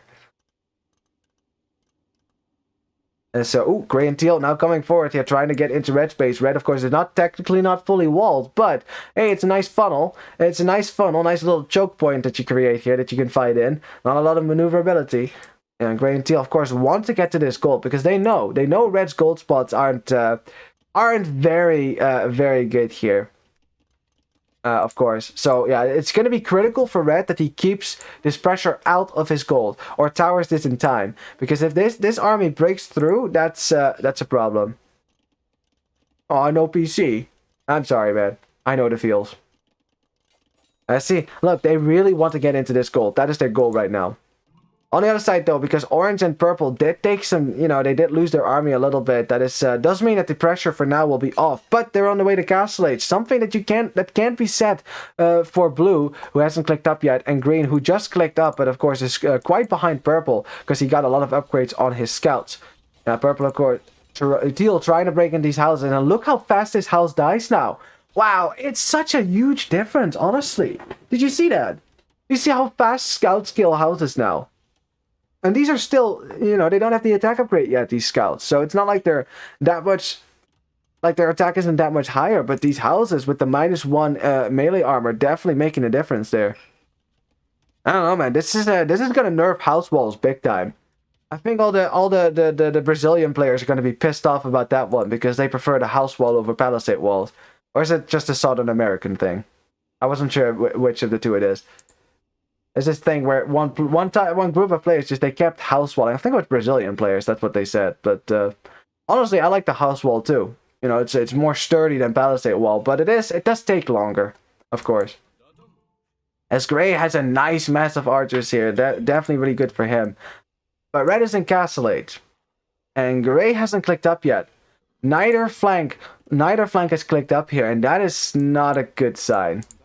What happened to Grey here? He's trying to click up now. Look at that. He's desperately trying to get the food here. He's at 785 food. This is the most frustrating thing ever, by the way, when this happens. You try to click up, you need 800 food, and you're like 10 food short. That's, I can't tell you how many times that happens to me like that. Yes, Knights and Lightcap engaging against the Scouts and Knights from Teal. Of course, the Knights and Lightcap should dominate this fight. Yeah, lots of Scout Cavalry have bitten the dust there. Not a chance in the world they could win there. Definitely not with Red moving up as well. And, with all this pressure, that might also mean that Red, as Green found his way into Yellow's base. How did this happen? Is there a hole somewhere? Well, there's got to be a hole somewhere because these scouts with upgrades, by the way, lots of upgrades, have made it into Yellow's base. And Yellow trying to quick wall here. And Yellow is not going to be happy about this. Yeah, see, look, this is the thing. Normally what you do, you lock in the scouts and you fight them. But guess what? These scouts have +2 armor. Your villagers do 1 damage.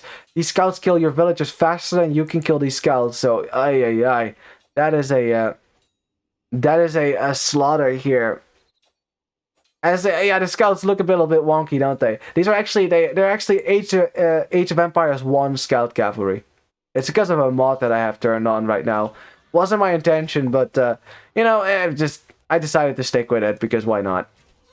As man, look at that menacing archer army from Grey. He doesn't quite want to join the fight yet because they're not archers yet, but Man, as soon as they join the fight, it's gonna be difficult for yellow and red, because red does have fewer archers here, as gray now makes it to Castle Age.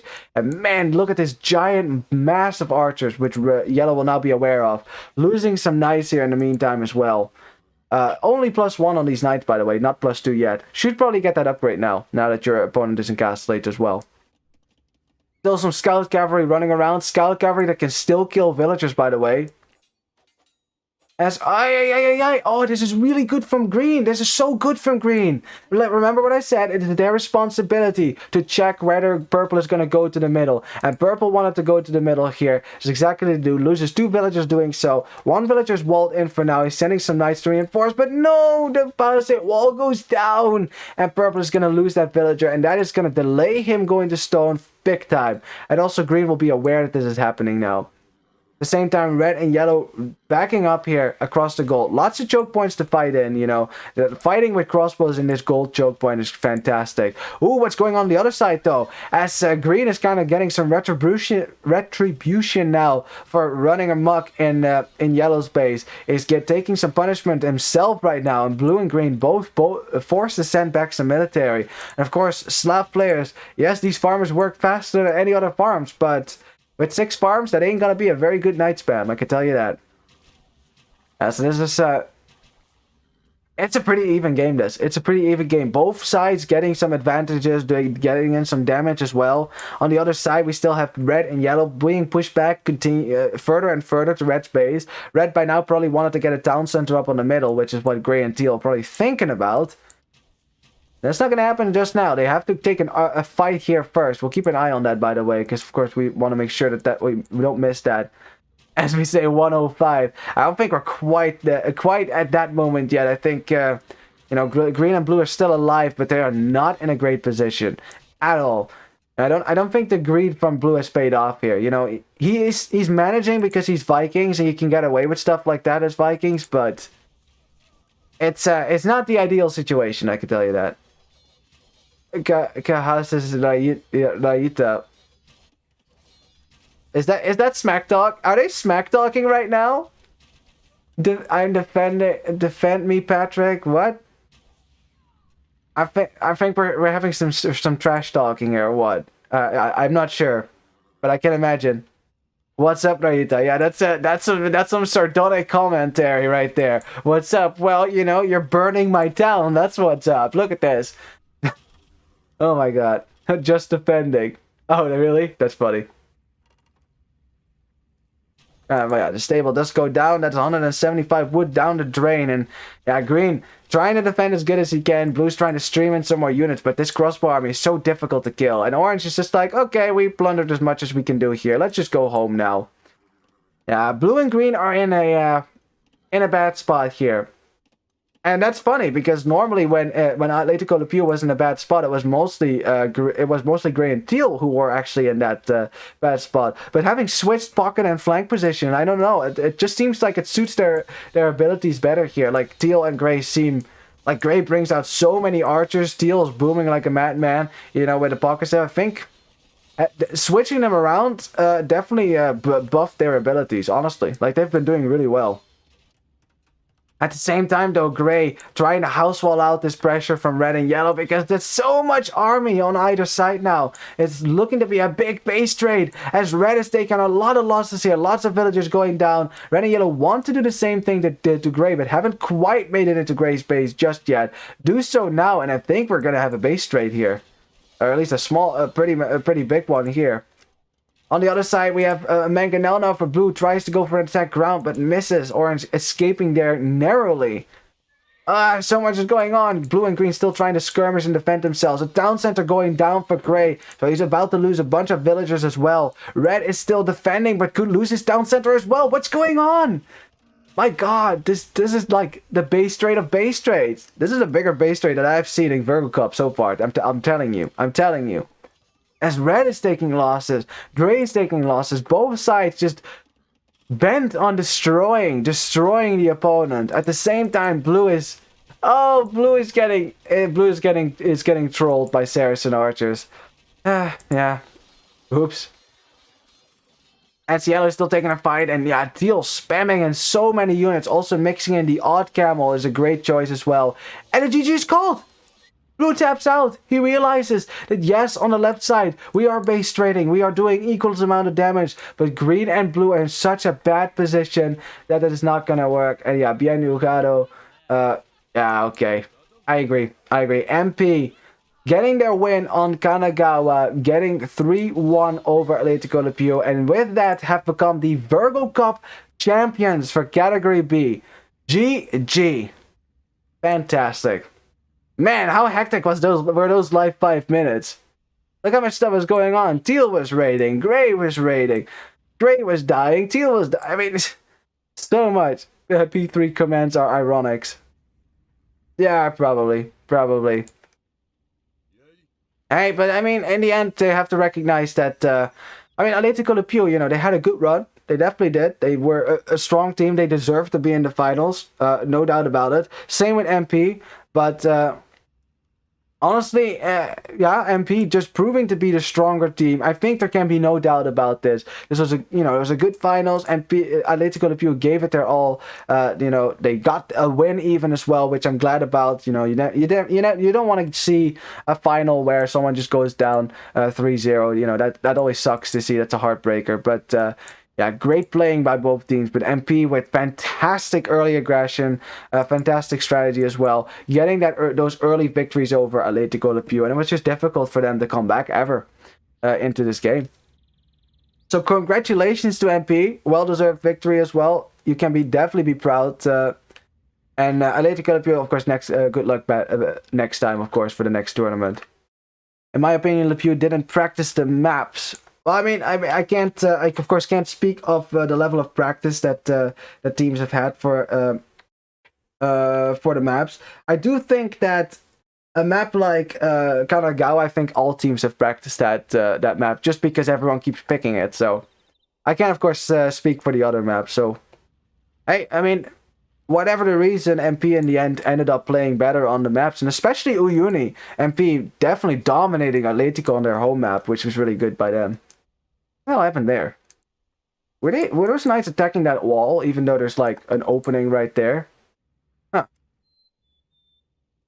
I remember games against Neo and Sigma or Imp, it was a huge difference. Yeah, I mean, with any tournament, right? There's gonna be some people that really commit to practicing and really like put in a lot of effort, and some teams have good players that even without a lot of practice, Leary-esque kind of players, right, who can still perform well without too much practice, and you can get quite far with that, honestly, like on just raw power and skill. But in the end, good strategy and playing the maps correctly, it should win you the game. And if that was the case in this case, then I'm glad that the strategy team wins. There's that putting in that work. And also look, the purple was on stone, was going to be able to drop castles in the middle. That's it's all good. I'm gonna just turn on the statistics here so we can have a look at that as well. Great KD there for Orange. Yeah, Gray just, even though he was doing damage at red base as well, wasn't able to get that much of a KD, that many kills, didn't do that much damage in their opponent bases. And yeah, especially green and blue, losing a lot of units there. That was a bunch of villagers as well. As a result, look at the army counts, 20, 22, it's very low. And the only one was close to that was purple, but remember, purple was booming. Purple, he didn't need that many knights. He was going to get relics, he was going to boom, totally fine. Great boom there for Teal. I think Atletico Le Pew's biggest mistake was putting Gray as a pocket and putting FS as the flank, because they switched them around halfway through and they have done so much better. I don't know. It's like a world of difference. And it can't just be, it's because in the third game it was different players that were up against them. Yeah, not this time around, and they still did great. So yeah, I think Le Pew next time. FS is the better pocket than and Gas is the better flank player. I mean, I think we can be. I mean, that might just be that they didn't have their day with the other role, but in my opinion, right, it looked like there was a real difference there. It really gave Atletico Le Pew a good shot to actually win the games on that side as well. So that's good. But they can be proud of themselves on those counts. I don't know. Yeah, 89 villages. Look. Hey, that's great. I mean, he even got ahead of Purple there, who wasn't making as much military as he was. So that's definitely impressive. This was definitely the most even game up until the middle. I think the only the person that was really behind here in the beginning was Blue. I don't know what Blue's strategy was. His score was indeed low, as someone noted. He went for a Thrush. It didn't do too much damage. It delayed a little bit, but not too much. And after that, I don't know what the strategy was. It just didn't really work out, it seems. So, oh, and now I have to talk about Age of Empires 4, huh? Yeah, that's true. Anyways, G on this final.